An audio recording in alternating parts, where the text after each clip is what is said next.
সুপ্রিয় দর্শক, এই মুহূর্তের সবচেয়ে গরম খবর হচ্ছে যে প্রধান উপদেষ্টার প্রেস উইং থেকে নির্বাচনের যে আগাম সংবাদটি সেটি দেওয়া হয়েছে।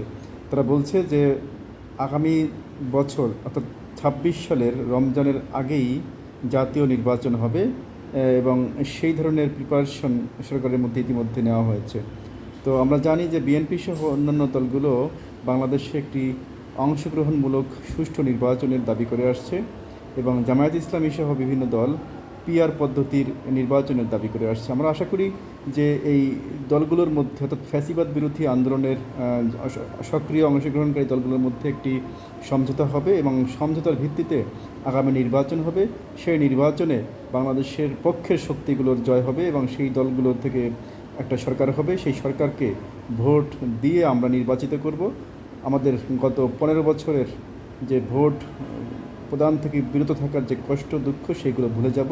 আমরা একটি নতুন বাংলাদেশ বিনির্মাণের জন্য এগিয়ে যাব। তো ধন্যবাদ প্রধান উপদেষ্টার প্রেস উইং সহ সরকারকে।